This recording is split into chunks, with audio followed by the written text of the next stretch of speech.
আজকে আপনাদের সামনে আমি মানে পৃথিবীর একটা মানে এমন একটা ভাষা নিয়ে কথা বলবো যে ভাষা সবার জন্য শেখা প্রয়োজনীয়। এমন পৃথিবীর প্রথম ৫টা বড় দেশের মধ্যে একটি দেশ, যে ভাষাকে আমরা ভাষাটি শেখার জন্য আমরা অনেক চেষ্টা করি, পরিশ্রম করি, কিন্তু আসলে সময় সুযোগের অভাবে আমাদের শেখা হয় না। আমরা অনেক সময় করতে পারি না এবং আহ, অনেকের ব্যস্ততা থাকার কারণে আমরা ক্লাসে অংশগ্রহণ করতে পারি না বা বই পড়াও শিখতে পারি না। সেই জন্য আজকে আমার একটা ছোট্ট একটা উদ্যোগ আমি গ্রহণ করেছি যে আমি চাইনিজ চাইনিজ ভাষা নিয়ে আপনাদের সামনে কিছু কথা বলবো। এখন আগে যে ভাষার কথা বলছিলাম যে পৃথিবীর ৫টা বড় দেশের সেটা হলো চাইনিজ ম্যান্ডারিন। আজকে চাইনিজ ম্যান্ডারিন ভাষা নিয়ে কথা বলবো। এবং চাইনিজ ভাষা শুরুতে আমি কিছু চাইনিজ সাহিত্য সংস্কৃতি নিয়ে কথা বলবো, জনসংখ্যা নিয়ে কথা বলবো, পাশাপাশি যেহেতু চাইনিজ ভাষাটা টোনাল ল্যাঙ্গুয়েজ এবং পিকটোরিয়াল ল্যাঙ্গুয়েজ, সেজন্য আমরা ধাপে ধাপে আগাবো। তো প্রথমে চাইনিজ ভাষা, যেহেতু চাইনিজ ভাষাটা সারা বিশ্বে চাইনিজ ম্যান্ডারিন নামে পরিচিত, ম্যান্ডারিন পরিচিত, এবং চায়নাদের এই ম্যান্ডারিন ভাষাটাকে আপনার চাইনিজ ফিনিনে বলে ফুতুং, ফুতুং মানে এটা হচ্ছে ডায়ালেক্ট হিসেবে ইউজ করে, ডায়ালেক্ট কথা বলার ডায়ালেক্টটা ফুতুং।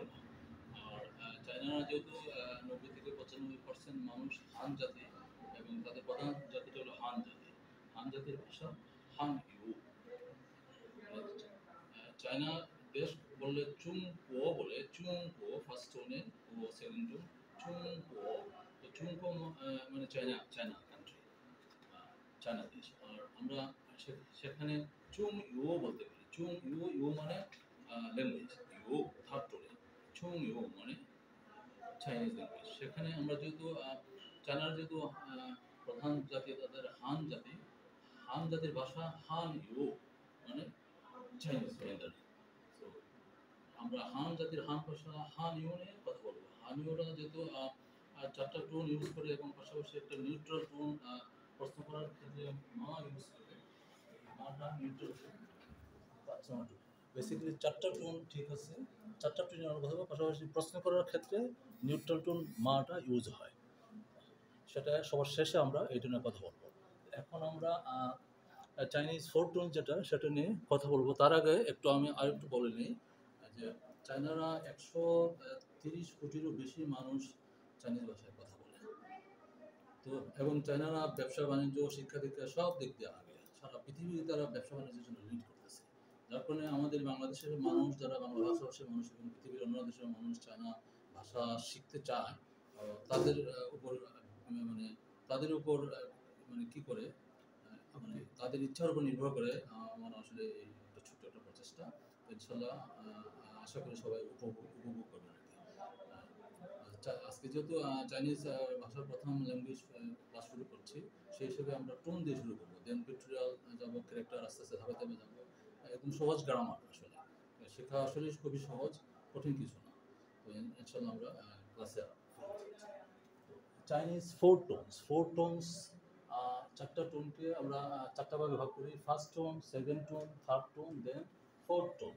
ফোর্থ টোন, তো ফোর্থ টোনটা যে সেখানে আমরা যে এই যে আপনার হরাইজন্টাল যেটা আমরা সরলরেখাটা ইউজ করতেছি, এটাকে এটা হাই অ্যান্ড লেভেল ইউজ হয়। উচ্চারণটা এরকম হয় যে মা, হাই অ্যান্ড লেভেল মা। দেন এটা আসতেছে রাইজিং যাচ্ছে, টোনটা রাইজিং, এটাকে বলতেছে মা, মা এক টানে যাবে, রাইজিং মা।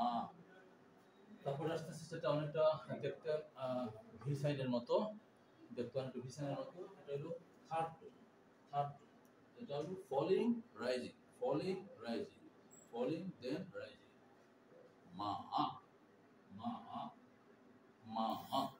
তারপরে ফোর্থ টোন, ফোর্থ টোনটা হলো জাস্ট ফলিং, ফলিং উপর থেকে নিচে পড়ে যাবে, ফলিং মা মা মা। আমরা ৪টা টোন পর আবার শেয়ার করতেছি। ফার্স্ট টোন মা, সেকেন্ড টোন মা, থার্ড টোন মা, ফোর্থ টোন মা। এখন আমরা এই ফার্স্ট টোনের ব্যবহারটা দেখব কিভাবে চায়নারা ফার্স্ট টোন নিয়ে কথা বলে, সেকেন্ড টোন নিয়ে কথা বলে, third tone then fourth tone. Tone এমন একটা যে মানে বিষয় যে টোন এদিক সেদিক হয়ে যায়, অর্থ বিভিন্ন অর্থ পার্থক্য হয়ে যায়, যার কারণে টোনটা মানে বলার সময় খুব খেয়াল করে বলতে হবে। টোন উল্টো পাল্টা বলা যাবে না। টোনের একটা বিশাল ব্যবহার আছে চাইনিজ ভাষাতে। তো ইনশাল্লাহ আমরা সহজভাবে শেখার চেষ্টা করব। মা যে সেখান থেকে মা মানে ফার্স্ট হায়ার লেভেল মা, মা মানে মা ফার্স্ট মানে মাদার, মা মানে মাদার, মা অথবা আম্মা আমরা যদি বাংলায় বলি। তো এখানে মাকে আমরা যদি ওয়ার্ড হিসাব করে দিলে মা মা মা মা বলে ওয়ার্ড। শর্টকাটে মা মিন্স মা অথবা আম্মা, আর ইংরেজিতে মাদার মা। Okay, then second tone rising. Rising হলো যে উপর থেকে নিচে, নিচ থেকে উপরে চলে যাচ্ছে রাইজিং। তো এটা হলো যে মা সেকেন্ড টোন মা, meaning fibrous crops, fibrous crops. এটাকে যদি আমরা বাংলায় ধরি সেখানে আমাদের দেশে যেমন পাট হয় মানে জুট যেন আমরা বলি পাট সম, তারপরে আরো কিছু অর্থ বোঝায় বাংলাতে, যেমন শরীর অবসায় যায় মানুষের এবং অনুভূতিহীন, অনুভূতি থাকে না, সেখানে ওই মাটা ইউজ হয়। তো অর্থভেদে ব্যবহার হয় এবং সেন্টেন্সের মিনিং এর উপর নির্ভর করে। অনুভূতিহীন হিসেবে অনেক সময় মাটা ইউজ হয়। মা second tone fibrous crops. Okay. Then falling, rising. Falling, rising. উপর থেকে নিচে আসবে, দেন আবার উপরে উঠে যাবে। আমরা যেমন হুন্ডা যখন স্টার্ট করি, শুরুতে হুন্ডা এমন একটা ধাক্কা আসে, এরকম একটা উপর থেকে নিচে আসে, এই falling rising sound. Falling rising সাউন্ডটা হবে কি মা হুন্ডার গিয়ারের স্টার্ট দেওয়ার শুরুতে যেটা সাউন্ডটা হয় এরকম সাউন্ড হবে। সেটা মা মা ফলিং রাইজিং মা মিন্স হর্স, ইংরেজিতে হর্স, বাংলায় ঘোড়া। ঘোড়া ঘোড়া এখানে একটা বিষয়টা একটু শর্টকাটে ব্যাখ্যা দিতে পারি যে মা মানে ঘোড়া বলতেছে কোনো হর্স বলতেছে কোনো চাইনিজরা, যে ঘোড়া এই হিসেবে ব্যবহার করতেছে যে যেহেতু আমরা ফার্স্ট ইউজ করছি মা মিন্স মাদার, মা মা বা আম্মা, মা দেন আবার থার্ড টোনে গিয়ে এই মা মানে ঘোড়া ব্যবহার করতেছে। ওরা ঘোড়াকে মার সাথে মানে মার যেরকম পরিশ্রমী ঘোড়ার সেরকম পরিশ্রমী, সেই জন্য পরিশ্রমী হিসেবে তারা মাকে ঘোড়ার সাথে তুলনা করেছে। ঘোড়া যেরকম মানে খুব দ্রুত খুব দৌড়াইতে পারে, অনেক পরিশ্রম করতে পারে, যথেষ্ট পরিশ্রম করে সেই একমাত্র মাও একই ভূমিকা পালন করে সংসারের উন্নতির জন্য, বাচ্চা ছেলে মেয়েদের মানুষ করার জন্য যথেষ্ট পরিশ্রম করতে পারে না। সেই জন্য মা এবং এই যে হর্স মা এই ঘোড়ার সাথে তুলনা করছে, এটা খুবই পজিটিভলি চিন্তা করছে। সেই জন্য মা মিন্স ঘোড়া, ঘোড়ার সাথে মা তুলনাটা, মা অনেক পরিশ্রম করেছে সংসারে উন্নতির জন্য, ছেলে মানুষ করার জন্য। প্রত্যেকটা ক্যারেক্টারে কিছু কিছু কি আছে মানে এমন ধরনের ব্যাখ্যা আছে যে শুনতে আসলে খুব ভালো লাগে, শেখার জন্য এগুলি মানে উপস্থাপন করলে শিখতে খুব সহজ হয়। যে মা থার্ড টোন মা মিন্স হর্স অথবা ঘোড়া। দেন আমরা আসবো fourth tone. Fourth tone means falling, just falling, উপর থেকে নিচে পড়ে যাবে ফলিং মা মা ফলিং মা। টু টু স্কোর বা টু বি স্কোর, এটা ইংরেজিতে।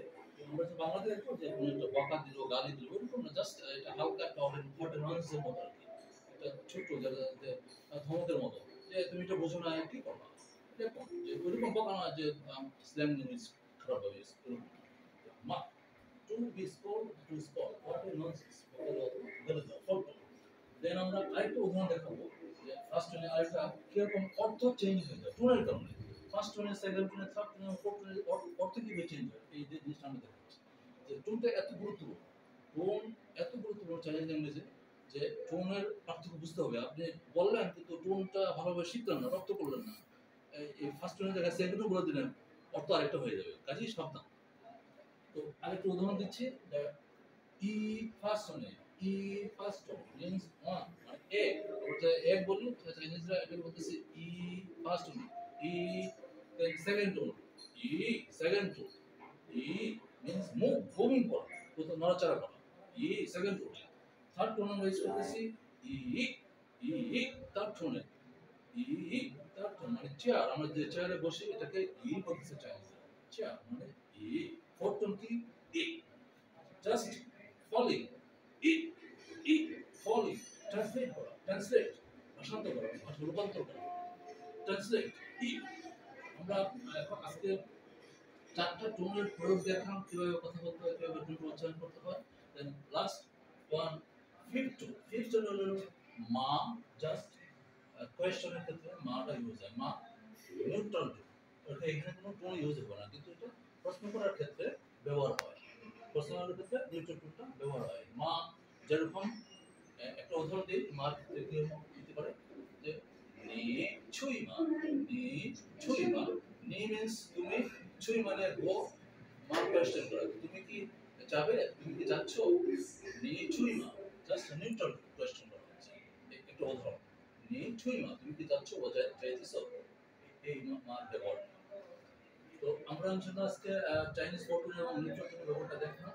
আশা করি আমরা যারা চাইনিজ ভাষা শিখবো তাদের জন্য এই এটা খুব সহজে যাবে, টোনটা কিভাবে ব্যবহার করতে হয়। ইনশাআল্লাহ আমি এই নিয়ে পরে আবার লেসন দিব। সবাই ভালো থাকবেন, সুস্থ থাকবেন, ইনশাআল্লাহ। আল্লাহ হাফেজ।